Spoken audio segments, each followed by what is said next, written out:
Welcome to Music History Monday for June 3rd, 2024.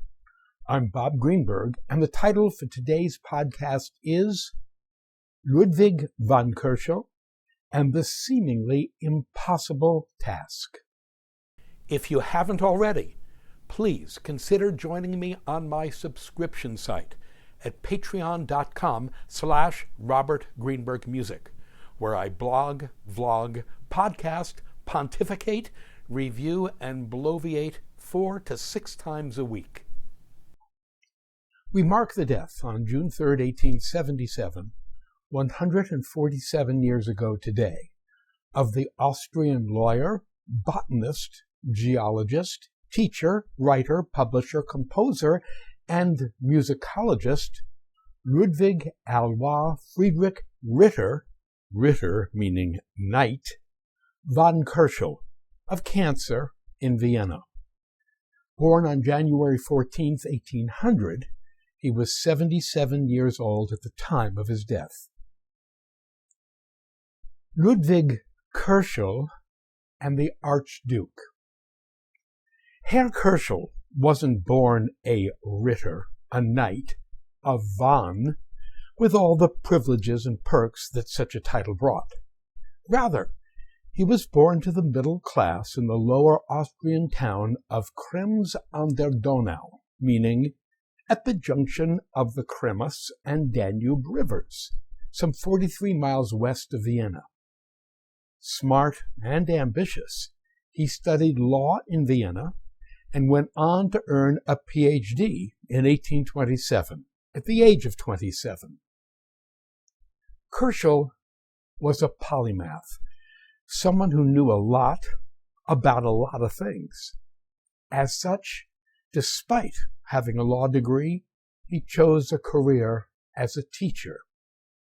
But he was not just any teacher, and he didn't teach just any students. For 15 years, Köchel was the tutor to the 4 sons of Archduke Charles of Austria. Now, this requires a wee bit of discussion/explanation. Archduke Charles Louis John Joseph Laurentius of Austria, Duke of Teschen, 1771 to 1847, was an Austrian field marshal, the 3rd son of the Holy Roman Emperor Leopold II, and the grandson of the Empress Maria Theresa. He was the nephew of both Emperor Joseph II of Amadeus fame and Marie Antoinette of Oops, Has Anyone Seen My Noggin fame.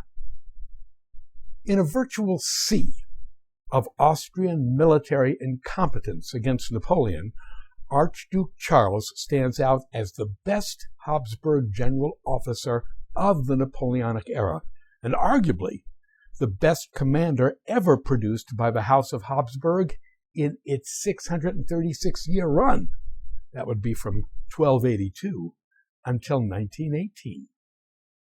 According to Arthur Wellesley, the first Duke of Wellington, 1769 to 1852, Archduke Charles was, quote, the greatest general of his time, unquote. This, then, is the man who chose Ludwig Köchel to educate his 4 sons. Köchel lived with and worked with the Archduke's boys for 15 years, from 1827 to 1842, from the time Köchel was 27 years of age to 42. It would appear that everyone was satisfied with Köchel's teaching, because upon his departure in 1842, he was rewarded by the Archduke with a knighthood and a lifetime pension large enough to guarantee that he'd never have to work for a living again. We should all be so lucky. As a result, our uber-brainy and undoubtedly deserving Ritter von Köchel was able to dedicate the remaining 35 years of his life to his many interests and passions. Among those interests and passions was botany, and Köchel did important botanical research and wrote internationally respected papers about the flora of North Africa, the Iberian Peninsula, meaning Spain and Portugal, the United Kingdom, the North Cape in Norway, and Russia. He was also fascinated by geology and mineralogy and made important contributions to these fields as well. But Köchel's greatest love was music. In particular, the music of one Wolfgang Mozart, 1756 to 1791. As a self-professed Mozart fanboy and member of the Mozarteum in Salzburg, then as now, the world's leading institution for the preservation and dissemination of the cultural heritage of Wolfgang Mozart, Köchel was painfully aware, as were all of his contemporaries, of the frankly pathetic state of Mozart's scholarship as it existed at the time. In fact, no one knew how many works Mozart had composed, or when he had composed the bulk of them, or where all of his manuscripts were. And so at some point in the early 1850s, the 50-something Ludwig von Köchel decided to create a comprehensive chronological catalog of Mozart's music. The problem. Today, we take it for granted that composers will keep track of their compositions. And yes, for the last 7.5 years of his life, Mozart did indeed keep a chronological catalog of his compositions. But he only began his catalog in 1784. The first entry, dated February 9th, 1784, is the piano concerto in E-flat major, to which Köchel assigned the number K, or Köchel 449. And so Mozart's own list is far from being complete. With the explosive growth of the music publishing industry and subsequent creation of semi-effective copyright laws in the late 18th century, some publishers began adding opus, meaning work numbers, to their publications, indicating the chronological order in which a particular composer's music was published, though not necessarily the chronological order in which they were composed. Until the time of Beethoven, 1770 to 1827, the use of opus numbers by publishers was hit or miss. For example, on occasion, Joseph Haydn's publishers used them, though Mozart's publishers did not. And since the vast majority of Mozart's music went unpublished in his lifetime, opus numbers assigned to his few published works wouldn't have helped matters much in any case. As the concept of a musical canon, meaning a core compositional repertoire, developed in the early 19th century, and with it a desire to publish a complete Mozart edition, the need for a comprehensive catalog of Mozart's music was considered in Köchel's day to be a most pressing artistic and intellectual challenge. The challenge. Did Köchel initially understand what he was setting out to do by finding, dating, and cataloging all of Mozart's music? He almost certainly did not. You think hitting 105 miles per hour fastball is challenging? Summiting Mount Everest without supplemental oxygen? Counting the hairs on Steve Bannon's butt? Ha! Child's play, each and every. I'll tell you what was challenging circa 1855. Attempting to create a comprehensive chronological catalog of Mozart's every complete musical composition, published and unpublished, his every unfinished work, no matter how fragmentary, all the while endeavoring to determine which of his purported works were lost, which were arrangements in his hand of someone else's work, which were of dubious origin, and which were forgeries altogether. This is what Ludwig von Köchel set out to do, and it was a project that put the D in daunting. Such a project would have been difficult enough immediately following Mozart's death in December of 1791, at a time when Mozart's friends and fellow musicians were still alive, and the memory of his more obscure, lesser-known works was still alive with them.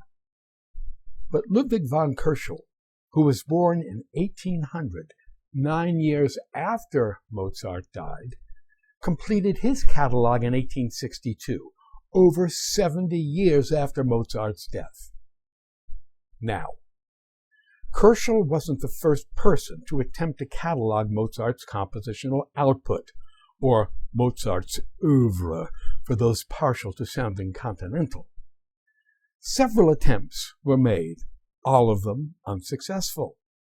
For example, in 1833, the German publisher, composer, and Mozart scholar Johann Anton André, 1775 to 1842, whose publishing house of André published highly respected editions of Mozart's works, many for the first time, issued a woefully incomplete and inaccurate catalog of Mozart's music, with more holes in it than Sonny Corleone after that unfortunate run-in at the toll booth.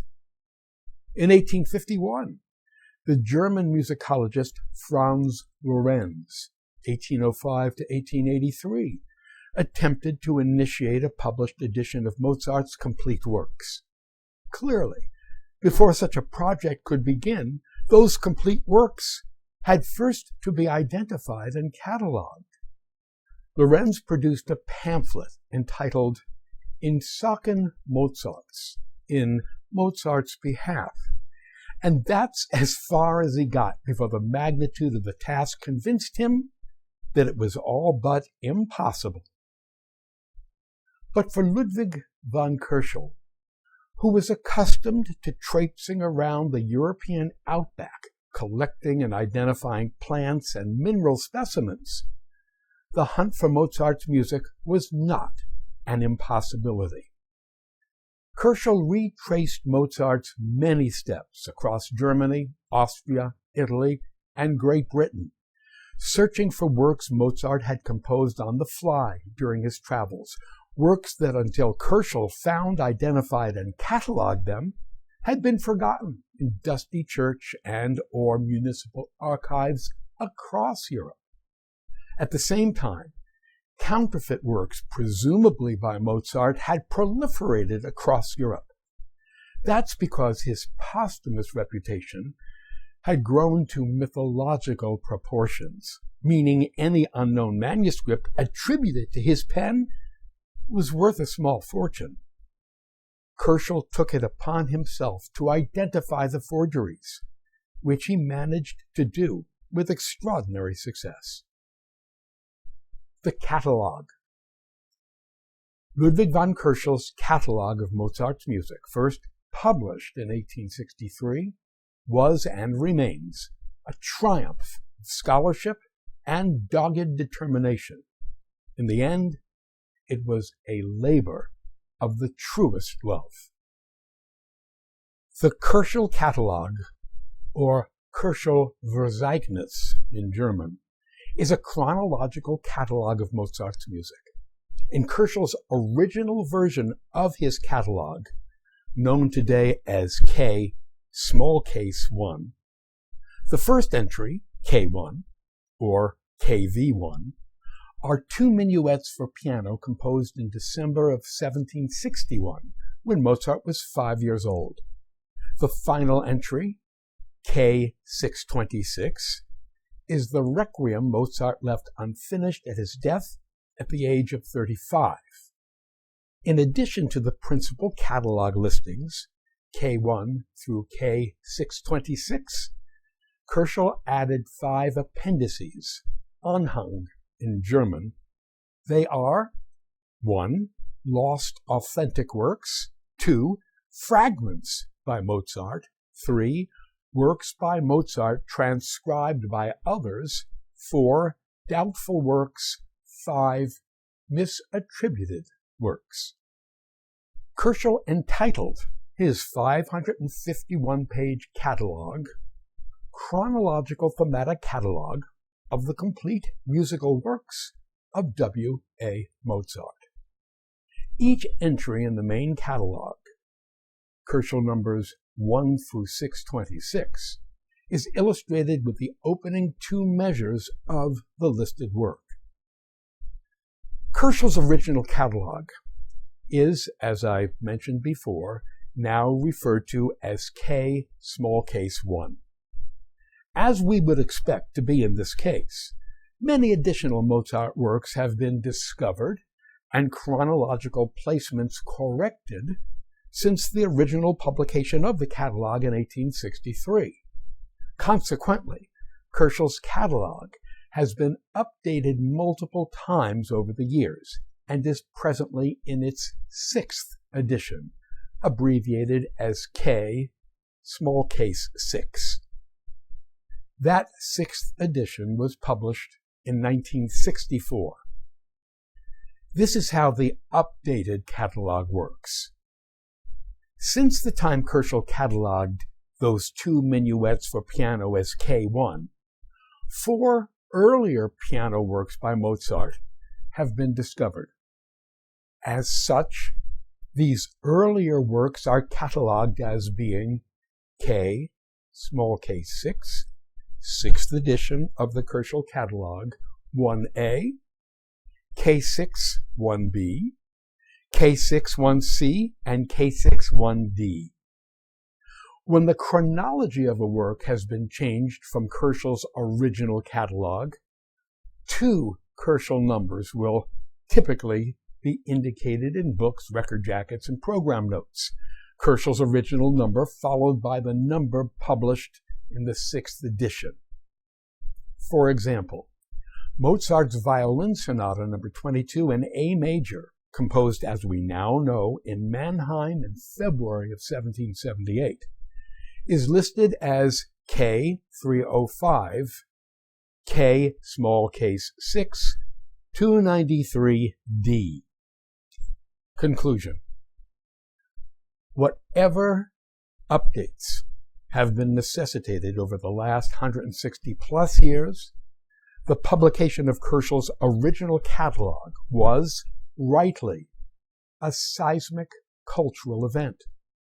Not only did it lead directly to the publication by Breitkopf and Hartel of the complete works of Mozart, a publication Köchel himself helped to finance, but Köchel's model led to the creation of the many subsequent catalogs of composers' music since created, catalogs that are the bedrock of modern musical scholarship. Our sincerest gratitude, Herr von Köchel. We lift a glass or 2 in your memory. Prost, and thank you. To sample and download one or all of my many courses on subjects musical produced by the Great Courses / The Teaching Company, please visit my website at robertgreenbergmusic.com.